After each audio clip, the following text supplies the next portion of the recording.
Hey guys, I'm Alec. Welcome to Southwest Ideas.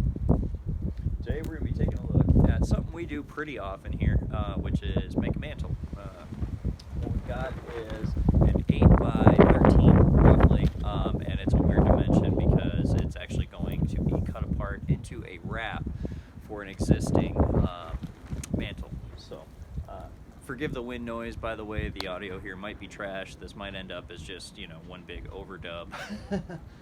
It's a little bit of a windy Arizona morning here, but really nice temperature. This is the best time of year down here. Anyway, what we're going to be doing on this is we're going to be taking this rough sawn surface. We're going to go straight to a 120 grit belt, and what that's going to do is leave a lot of the bandsaw tooth marks behind. But it's going to smooth it out so that it's really easy to keep it clean from dust and those kinds of things. But it'll still have some of the character of the tools that made it. This was intentionally left with some wane on the front face, as you can see, and I'll have some B-roll footage of that too for you. But otherwise, let's just get started.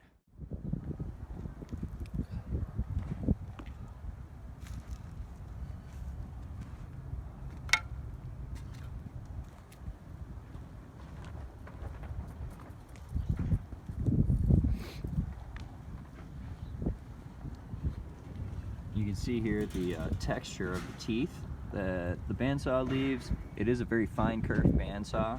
It's about a 1/16 of an inch blade. So when you're talking about seams and things like that, they are very, very, very small, mostly smaller than the natural checks that occur in the log. So we're going to go ahead and we're going to sand the face. We'll be sanding the top. Good shadow coverage there. Excellent. Pro photography work. But yeah, that's where we're starting from. And we did actually mill this ourselves on our Timber King 2000 bandsaw mill. So that's what we use to get to the point of rough sawn over here.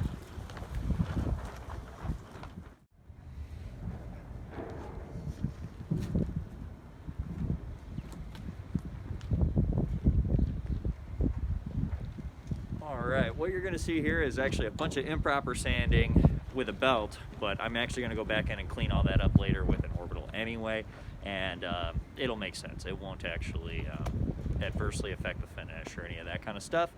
Always wear a mask when you're sanding stuff. Definitely don't want to have all this stuff building up in your sinuses and your system. Otherwise, just get ripping.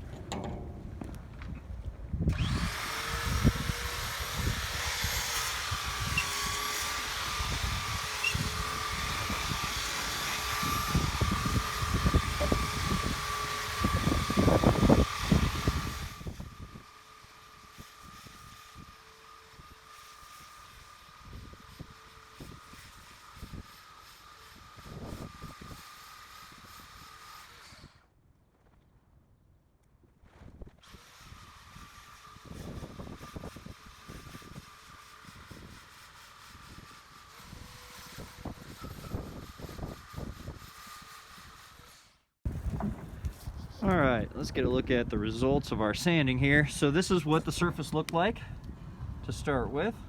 You can see all the bandsaw teeth in it. And just as quick and simple as a real fast pass, keep the sander about 45 degrees. It'll be easier to clean up the pattern later. But as simple as that, you've pretty much smoothed out most of this.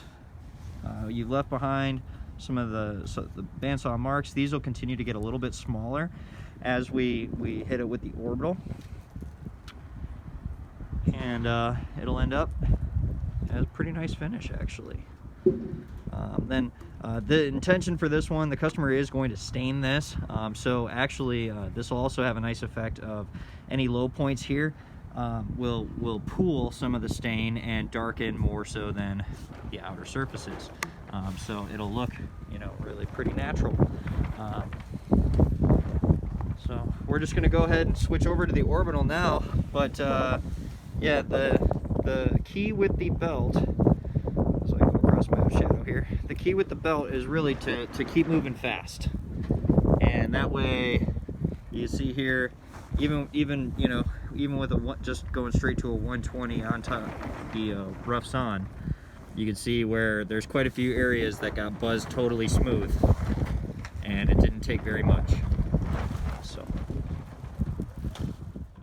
all right, so we switched over to our orbital. I'm actually going back to 80 grit. I am going to run the orbital at max speed, and basically this is just going to clean up those extremely directional marks that are left behind when you belt sand something. I'm going to do a fast pass again of 80 grit and then jump straight to 120, and then 120 will pretty much actually end up being the final grit. This is a very simple finish, but it looks really good, especially if you're staining or oiling or any of those kinds of things. Any, like, especially really natural finishes that tend to darken in areas where it pools. This leaves a really cool looking texture.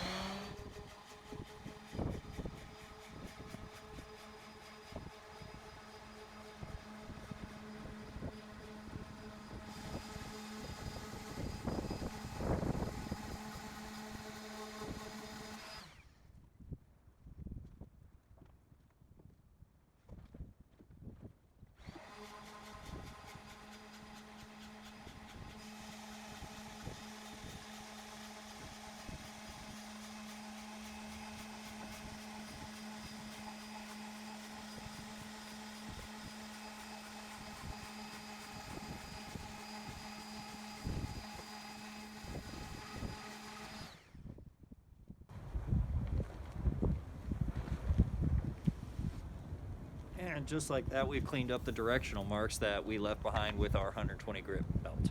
So now we're going to go ahead and switch over to the 120 grit orbital pad. Unfortunately, you can't really do the number 2 pencil trick where, you know, so you can keep track of where you're going.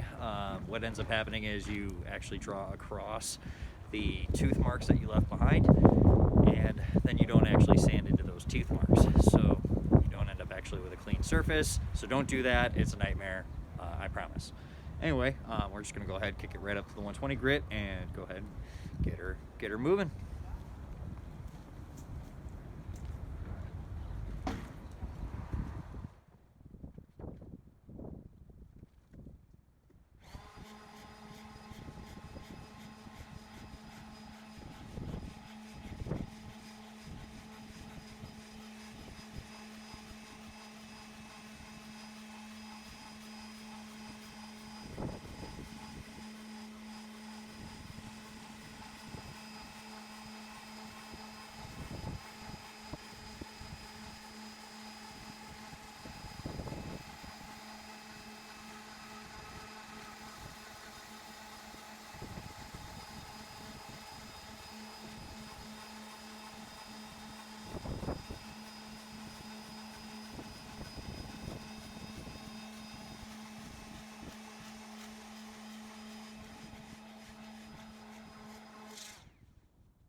So we've done our 120 grit orbital on the top side, and so it is nice and soft to the touch, but as you can see, we still have a nice rustic finish.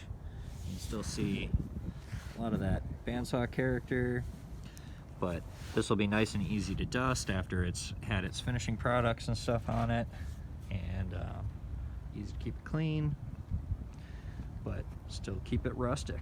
So again, this is the texture we started with. I don't know if you can see that. There we go. Totally roughs on. And then fast pass of the 120 belt and the 80 orbital. And then 2 passes with the 120 orbital.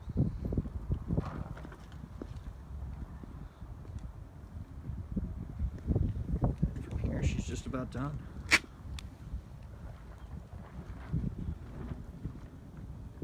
Just gotta go ahead and do the face to the 120 grit orbital. And then the next steps are going to be cutting it apart, etc.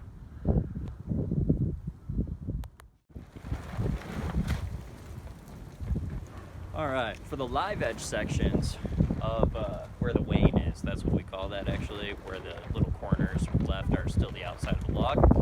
The best thing by far to use if you're trying to maintain the patina that's actually, you know, the coloring and stuff that's there, so you get that nice beautiful effect, is brushes. Brushes and Scotch Brite pens, depending on kind of how gnarly stuff is stuck on there. Different barks are going to have, you know, just different kind of petrification to it. Some of them you just have to grind off. There's almost no option. These things just don't even do it. There is also another tool you can get, brush sander, and Makita makes that, and Porter Cable makes one as well. It's called their brush restorer tool. Anyway, it's going to give you a nice raised grain, leave behind most of that patina, but it'll clean off any loose bark, dirt, dust, all that kind of stuff. So let's go ahead and get into it.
Close-up look at what that looks like now.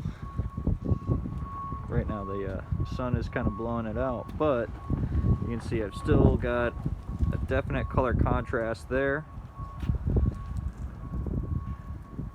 The grain is all nicely raised, and it just kind of adds a little extra to that nice rustic look that we're going for on this particular piece.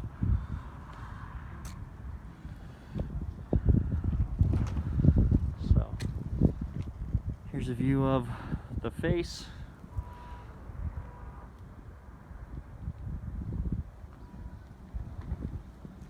Now we'll go ahead and hit that 120 orbital on the front face. You want to wire brush it first, just in case you end up, you know, marking up your surface a little bit. It'll sand out really fast. So here we go.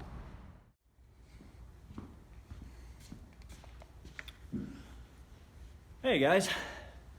Well, so it turns out we're going to actually be going forward a little differently than originally planned when I started this. That footage that you were just watching was actually shot a couple of weeks ago. Of course, I'm still wearing the same shirt. I don't know how that happens, but seems to happen all that way. Anyway, I just wanted to let you guys know, right now this is going to conclude part 1 of this, but we are actually going to continue to do some more work on this. So there will be an upcoming part 2. We're going to do some burning, distressing, stain it, some of those types of things, and pop some nails in it, and just generally have some fun. This is actually going to end up being a in-house display mantle on one long wall of ours. So I hope you guys will stick around and come back, check out that part 2 of the video. If you stuck around to this point in this video, feel free to comment down below, same shirt, different day. And then I'll know that you made it to the end of the video. And if you've got any requests, something you want to see, questions you want answered, any of that type of stuff, put that in after same shirt, different day, and I'll know you made it to the end of the video, and I will make sure I get all of those questions answered. Otherwise, that's going to be it for us for today. I hope you have a great one, and, you know, keep making stuff.